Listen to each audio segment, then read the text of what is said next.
This one is much harder. Like you can start with Traceloop SDK, report the open telemetry tracing data to either Traceloop or any other vendor. This one is easy. But once it gets to defining and configuring or building the right evals, then it gets much harder. And this is the heavy lifting, monitoring and observing like LLM applications. To actually get valid insights back. What would you say then as advice to people who are trying to build eval suites? What are the gotchas? What should people look out for and where should they start? You're listening to the AI Native Dev, brought to you by Tesla.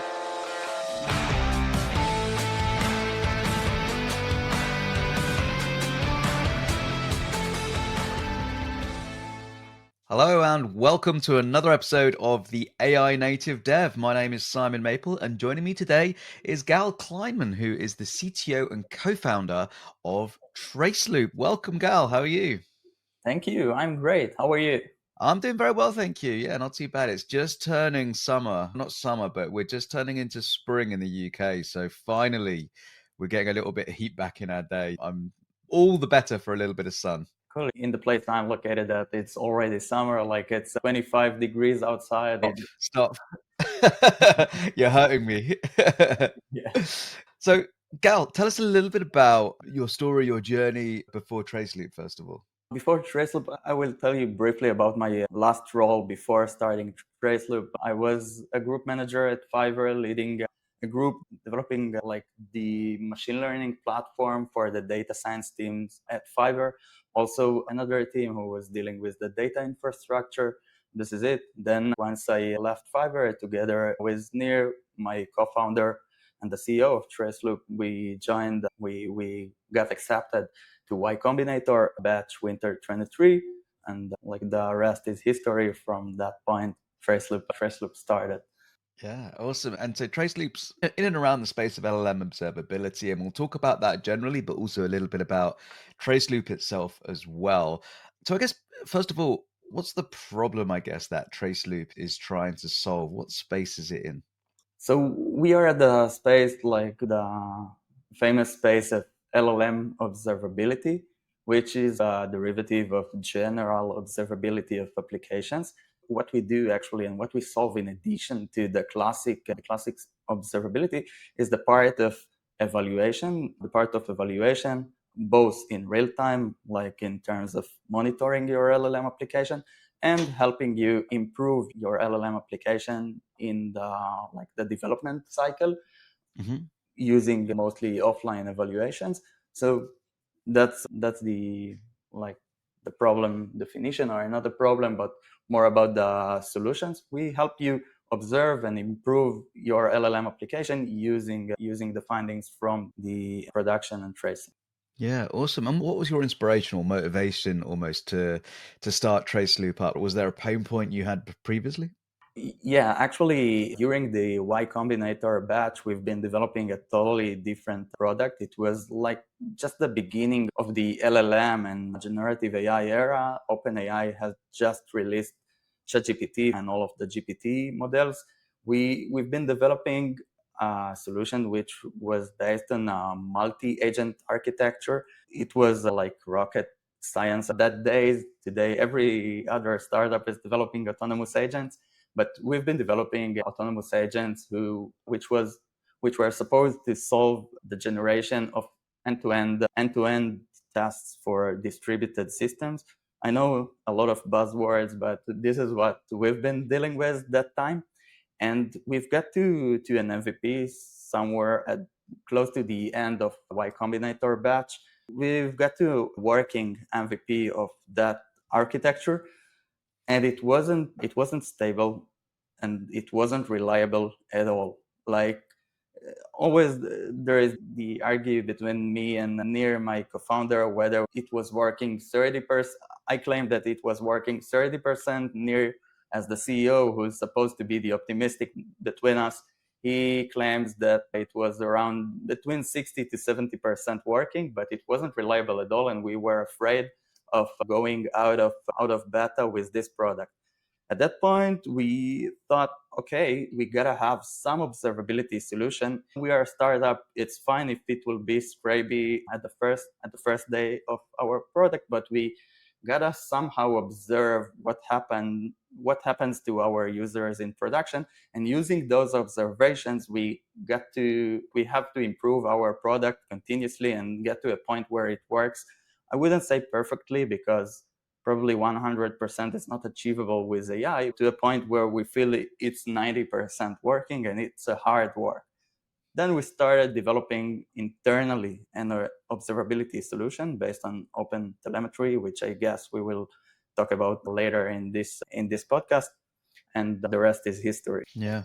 It's really interesting as a startup to understand when to go to market at what time. And I think there's a couple of important things. One is meeting the expectations of potential users, or first onboarding those first users. I guess there's probably an amount of that which is in and around messaging, in terms of we don't want to promise too much necessarily, but we want to like level expectations. But then I guess the other important thing is, we call it at Tesla, we call it developing in a lab. You don't want to be developing in a lab. You want to get that external, like real user feedback, and get that real user feedback in early. Did you find, I'm curious, before we jump into a little bit more around the LLM observability, did you find that once you pushed your product to market and you started getting that user feedback, was that an accelerator to that percentage going from, whether it was 30 or 60, at that much higher, or was it a steady increase still, similar to how you were developing in the lab before?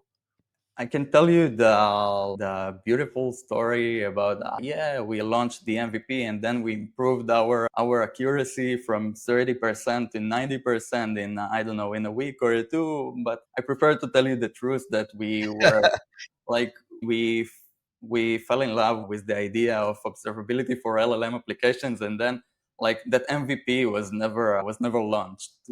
Since then we've been working on the LLM observability solution. Yeah. Gotcha. Awesome. Observability then. Let's talk a little bit about, for developers who are using LLMs today, the need for LLM observability.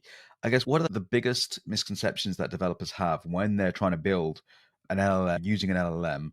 What are the biggest misconceptions or falsehoods that, I guess, that developers have about LLMs, whereby LLMs can really bite them if they don't know about these? I think like everyone probably will say the same thing. It's quite easy to get into sort of working POC, and most of the developers, they think, because we think we are better than others, then we think that, okay, no, it's a super simple prompt and a super simple pipeline, and I know how it will behave. Yeah, we will develop that POC, and quite quickly it will get into a production grade application. It is a misconception. The truth is that taking application, or the vast amount of time is spent taking that POC, which is working probably, as I mentioned in our idea, which is Mm, working probably 30% of the times, taking this one into a 90% working application. This is what you spend most of the time on, and right. this is a great misconception. Also, another misconception is the fact that, okay, if I will just have a way to see what happens in production, or have some sort of simple tracing or simple logging capabilities, this is what will help me to get into like production grade application, that Mm. 90% dream. Also, I think it's a misconception, and you need to be much more sophisticated, as this solution does not scale, and you can't go, for example, trace by trace and monitor that way your production traffic, and by that improve your application. Let's jump into some of the differences between this black box of an LLM existing in our app, and just look on our traditional code. Even simple things like debugging, for example, right? It's easy for me to step through my code and understand why things happen, and how I get an answer out of that. With an LLM, it's completely obviously different. We throw a prompt in, we get a response, and it can be very, this is my input, this is my output. And actually, if I give that same input 10 times to the same LLM without context, I will get 10 different answers. How do we even think about, what are the fundamental differences that we need to be aware of when debugging or doing anything in detail with a traditional application in comparison to an LLM? So just as you mentioned, the fact that it's not deterministic make it much more harder to debug, because even if I copy the exact same example I saw in production, for example, and try to mock it in my dev environment, I will probably not get the same results, which makes everything harder to debug, test, and fix. In terms of this is in terms of debugging, but in terms of observability, the big difference is the fact that in classic observability we have the common metrics and way to understand which flows didn't work as we expected. For example, Mhm. we can track errors by, I don't know, looking for status codes of HTTP, for example, like looking for 500 status code, or just looking for exceptions. I don't know, looking for other metrics like latency and stuff like that. These are all things that as engineers we are familiar with, and a lot of best practices were written about tracking those metrics, and by that understanding which flows are misfunctioning in your application. When we are getting to LLM based flows, then we have a whole different space of problems. And the most tricky stuff is understanding which actual flows didn't work as we expected. Why it is so hard? Because the whole term of good or bad, or between success and failure, it's not that clear. Like, it's not a binary result. And even if we will look at the same result, let's imagine me and you look at the same response for a prompt we gave to ChatGPT. You can think it's a good answer for the question, and I can think it's a bad answer for the question. Even when you look at like manual annotators and companies we are working with, then the practice is usually taking more than one annotator for each example, because it is subjective and there is no clear answer for anything. Then you will have to set up some metrics or way to evaluate what really happens in your production, and evaluate whether it's good or bad. And this is a hard task which we don't have in classic observability. Yeah, yeah, it's so frustrating, right? In order to determine whether something is right or wrong, or it's not even, like you say, it's not even right or wrong. There's a scale of, do you know what? For most people, this will probably be right, but actually, there's a group that this will be wrong. That's so hard to ascertain. I guess the second thing is in terms of being able to test, would you say that it's harder to almost mock up production like quality tests, actual user flows, or compared to traditional input output?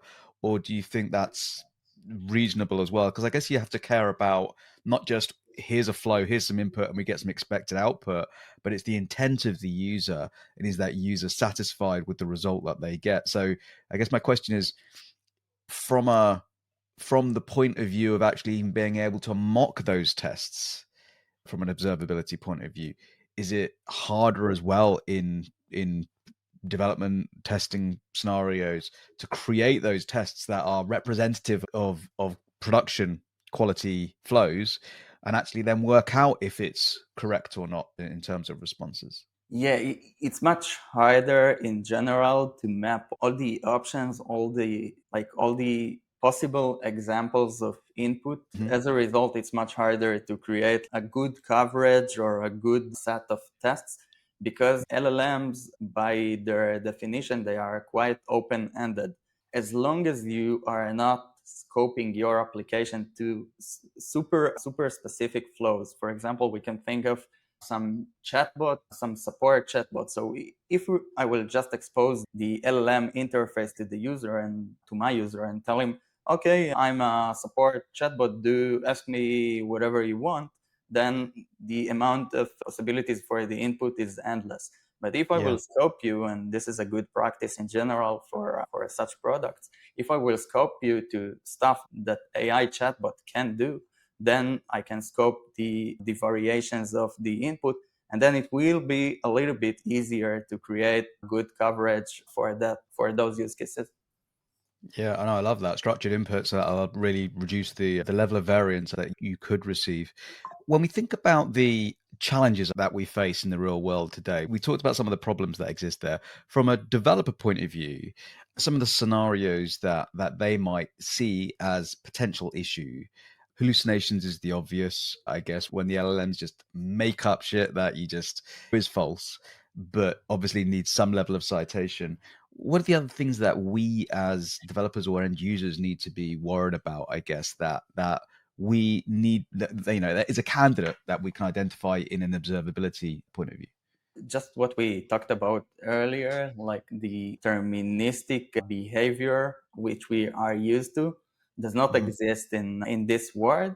And this is an issue because we can deploy some code to production which involves some prompt or some pipeline or some LLM based application. And what we saw, for example, with our one of our customers, is the performance or the quality of the answers from that LLM can degrade or drift a long time. And this is something to be aware of. OpenAI, for example, even if we're using the exact same model with the revision, with the date of the release of that model, they are doing a lot of changes, not to the foundation model itself, but usually to the, let's say, to the inference architecture. Like they have a complex architecture which handles the inference request. And they are having those changes frequently, which can result in degradation in the performance of your LLM calls. For example, we saw in our customers that someday, some random day, they realized that one of their summary tasks or summary prompts, they tracked the amount of words in the summary as some proxy metric to the quality of the summary. And some random day they realized that the median number of words in the summary just decreased dramatically. I guess it was around 20 words, which is quite significant in their case, because the whole summary was about between 50 to 150 words, as far as I remember. Don't catch me here. But a lot of changes can happen during, even if you tested your code and everything is working, someday everything can change and affect dramatically your product. Obviously, there is the case of hallucinations, which I guess it is so widely discussed that I don't know if I can add a lot more in these terms. Yeah, no, that makes sense. That makes sense. So let's jump into some of the observability terms then. We mentioned Open Telemetry at the start and Open LLMetry, which I think is was that coined by Patrick Dubois? Yeah, exactly. It was. Yeah. He loves naming things, doesn't he? Tell us a little. So first of all, why don't you just remind us what Open Telemetry is? Open Telemetry, it's a CNCF project, totally open source, which is like formalizing, standardizing, structuring the way applications in our area of distributed systems and complex systems and architectures of SaaS should report metrics, logs, and tracing data. That way, and they provide a lot of SDKs and tools around it, like collectors, which we can discuss it later if you want. I'm not sure how important is it in this phase, but they provide a lot of tools reporting data and instrumenting client libraries mostly. And when I'm talking about client libraries, I'm talking about SDKs and stuff like that. Mostly for backend today, it's also exists in the client and even in mobile, I think so. And you can report structured tracing data to any destination since it's standardized.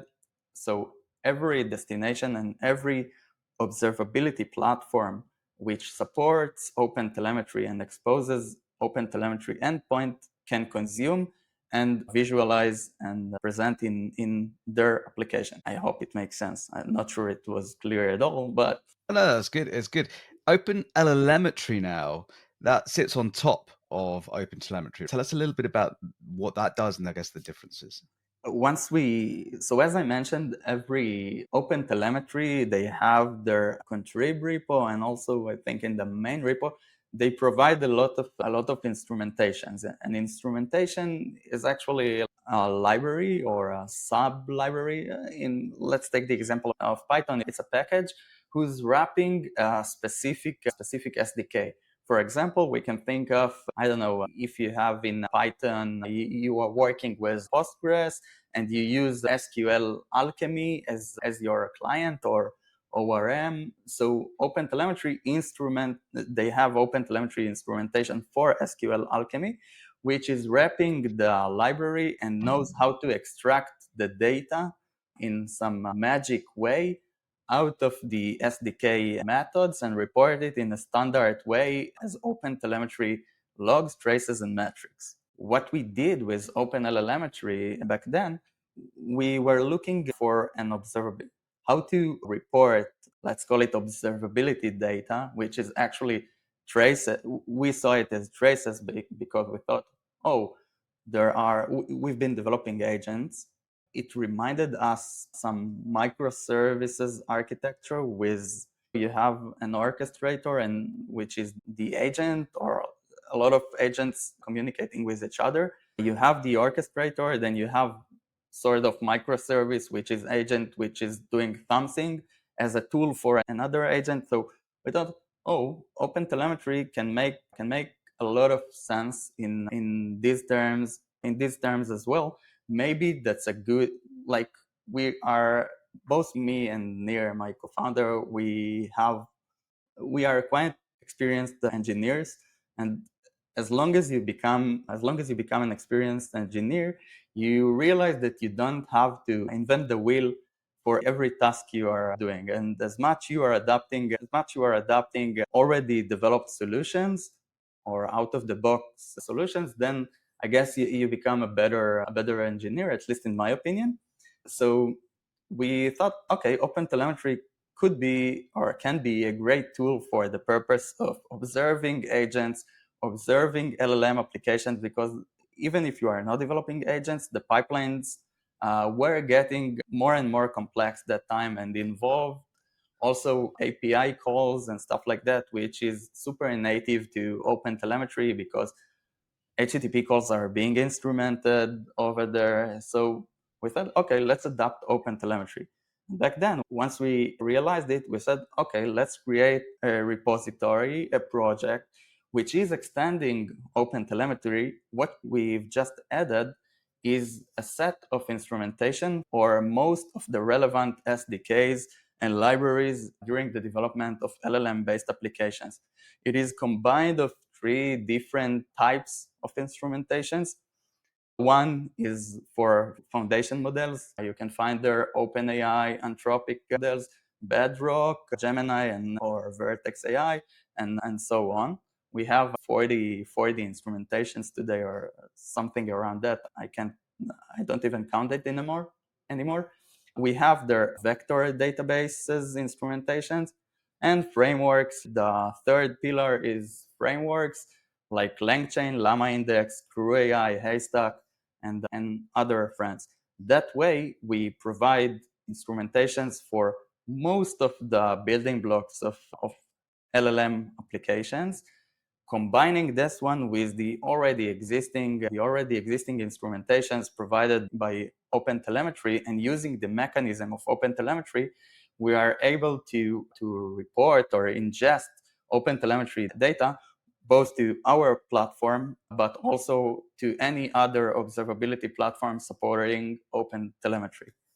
And you can see you can observe and see great traces, which contains the prompts, the responses, some metadata around it, like the tokens used, the cost for every call, let's say the top K documents you've retrieved from your vector database, the transformation, the transform tasks inside the frameworks like LangChain and Llama Index, and a lot more data. You can get it for free. You just have to initialize our SDK like Traceloop, and you get it out of the box. So what would the best practices be? So someone starting with LLM observability, Is there an amount that would need to be set up in terms of, obviously, does everything get switched on and then you apply alerts, apply kind of like thresholds which you care about? How much configuration does there need to be per application based on subtle differences between implementations? So if you are just working with the basic tracing and the basic metrics that are provided from the SDK, it's only the raw data, then you will have the classic observability metrics, let's say the deterministic ones, the token usage and latency and stuff like that. You can set and configure alerts and monitors based on that. So as a first step, it's a good step towards the direction of being monitored and being covered, but it's not enough, to be honest. As we talked before, what's more important is defining evaluations in production which are using the real content of the response and trying to evaluate and score the response itself and not the metadata metrics. Yeah, and is that one of the kind of hardest things if you think about the lift that a user needs in terms of getting good observability data back, is creating the right evals and good evals? Is that the lift from the user point of view? Yeah, this one is much harder. Like you can start with Traceloop SDK, report the open telemetry tracing data to either Traceloop or any other vendor. This one is easy. But once it gets to defining and configuring or building the right evals, then it gets much harder. And this is the heavy lifting, monitoring and observing like Right. LLM applications. To actually get valid insights back. What would you say then as advice to people who are trying to build eval suites? What are the gotchas? What should people look out for and where should they start? So from what we saw, I will say like a good starting point can be working with some proxy metrics, which usually can be slightly naive. Like I mentioned, the word count and stuff like that, it can be a good proxy for some cases. But if you want to take it one step farther, then what we saw, at least, it is super dependent on the context of your application. There is no silver bullet and general metrics which tend to be used in classic NLP. I don't know, Rouge, Grun. They are all great metrics. They just didn't provide the expected result. And you will have to find your evals and provide the context of your application. It requires a lot of you first have to manual annotate data and understand as a person, as a human, annotating or evaluating the responses. I gotta first understand which criteria I want to evaluate myself and make sure that as a human I can evaluate it and get consistent results with other humans, for example. Yeah, and I think that's really interesting actually, because I think it's one of those hard ones where you actually don't really know how good your eval is, because it could provide you with some results, say certain models are better than others, say certain changes are better than others, but you don't really know until it's in production, right? Because it's only when you get users that are happier or less happy based on the results that you actually know whether your LLMs are providing good value. Is that fair in all cases, or I think maybe with the structured inputs, structured outputs, there's probably a little bit more of a measurability without having to rely on users' sentiment. But yeah, does it feel like sometimes we're guessing a little bit with evals, and really we need to truly get that production level user feedback? So to be honest, as far as I see it, user feedback, when you ask for it explicitly, it tends to be biased. Like it's not a good metric. If you want to take something from production, then I will look for implicit scoring by users. Let's say I'm working on a product who's suggesting completions. Then if the user actually accepted my completion, I can count it as a thumb up. But if I will proactively ask for his feedback, usually it tends to be biased, because probably you will get only the angry, most of the time you will get the angry users. And even if Yeah. you have 90% of them which are actually satisfied, you will see only the ones who were angry. Setting up evaluations, we believe, by the way, in using real production data and examples. It can be hard in terms of privacy of data for some companies whose, everyone respects the privacy of their clients and their customers. So not everyone can do it, but if you can do it and take examples from real world use cases within your product, then you can use this one to train evaluators, which you can then use during your development process. Yeah. Yeah, makes sense. From a trace data point of view and an alerts point of view, are there ever problems in and around kind of like signal to noise ratio between the traces? Is it hard to create alerts that are meaningful? Yeah, definitely. Because you can, at the beginning, you can go trace by trace and it's fine. You do it manually. Most of the companies are doing it, even the biggest ones, because they start with a really small rollout of the LLM feature they are launching. So it's fine. You can go trace by trace. Then you use, as I mentioned, the basic metrics of latency and stuff like that, and you think it solves your issue. But once you get to like a significant scale, you can't go trace by trace. So if you don't have the capability or the right evaluators set up and developed before, then you find yourself with, let's say, I don't know, a million generations a day, and Mm, it just doesn't scale. Even yeah. if you want to spend a lot of money on the problem and put a lot of human resources, it feels like super primitive, going over a million of examples every day and tag them. So you gotta set up the right evaluations and the right evaluators to score the traces in production, and that Hmm. way get only the interesting traces, and investigate and debug them in order to improve your application. Yeah. And in terms of who users typically are for this kind of thing, how much is the spread of these types of activities done by developers, say, versus folks who are more on the operation side?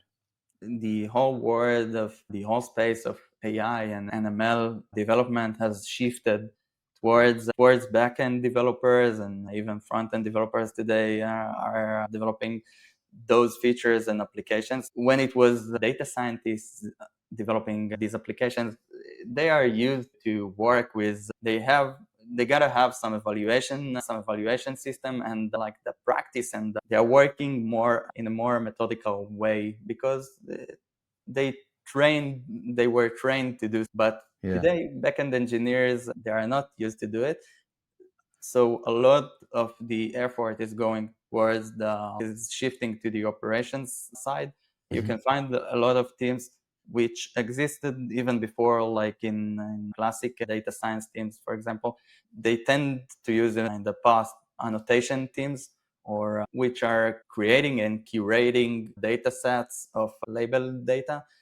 Product managers can do it, annotation teams, or domain experts, which makes sense actually, because if Mm. I'm building, for example, let's imagine a medical doctor who's based on AI, on generative AI, then it makes much more sense that a doctor will rank and score and label the responses of the LLM instead of the backend developer who's understanding, like I have some understanding in health, just because I was trained for the by my family. But Mm. the common developer usually does not understand anything in health, so it's better if a doctor will be the one to the responses. Yeah. Yeah, cool. Let's look a little bit forward now and think about what's happening in the future. Obviously, agentic AI is something that's absolutely flying right now, and everyone wanting to be more and more agentic. There's talk of everyone being close to AGI, but let's assume that's a few years off. I think that's a fair assumption. With those types of things where LLMs are users of LLMs as well, and you have orchestrators of agents, does this make things harder from an observability point of view as data and things are being passed between agents and between various flavors of LLMs, various vendors of LLMs within the same application? Does it make it harder, and what's the importance of observability in that space?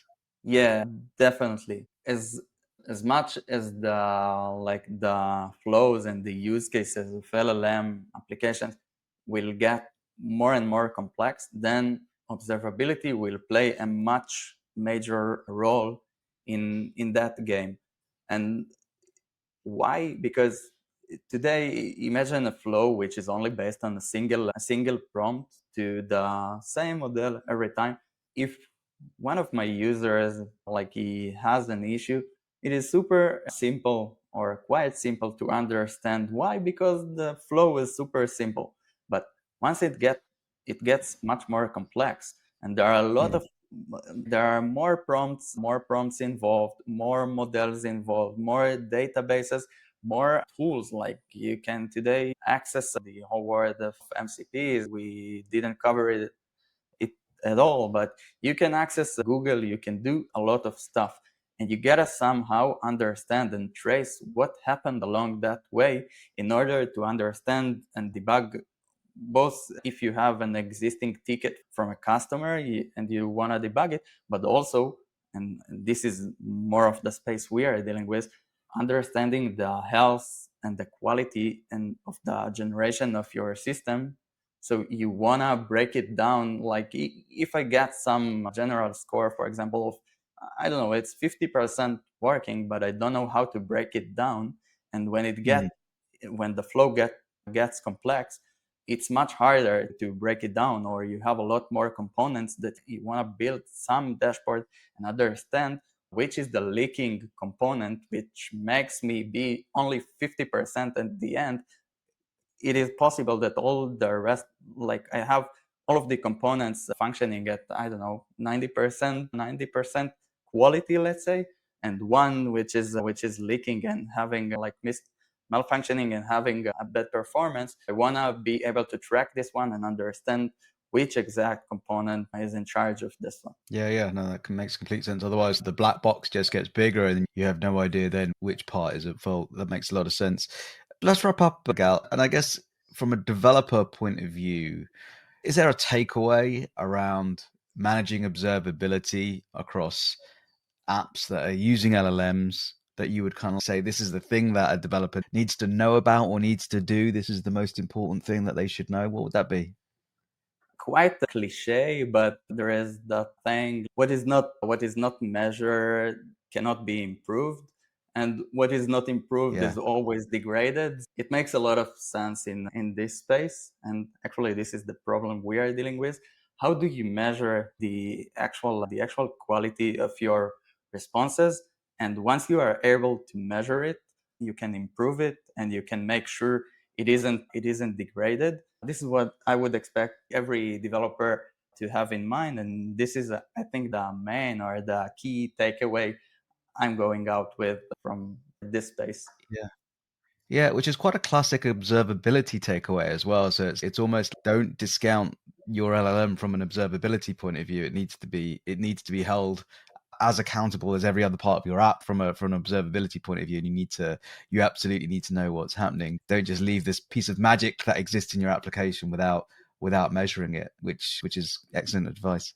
Gal, thank you very much. This has been super relevant to our audience. I think it's super important that when we do introduce these things, and I remember years ago, I've said this to a few folks on the podcast, years ago, we used to scrutinize these LLMs that we add into our apps much, much more than we do today. It's amazing how mainstream LLMs in applications or in our workflows has become, and how prevalent it is and how accepted it is. But I think we need to apply the same rigorous measures and practices that we do across LLMs as we do our traditional code. So yeah, love this session on observability and some really nice practical insights there. So Gal, I very much appreciate your time. Thank you for your insights. Thank you. I had a great time. Awesome. And thanks all for listening. Make sure you, if you enjoyed the session, make sure you subscribe, give us a thumbs up on YouTube as well. And thanks for tuning in, and we'll see you next time. Bye for now.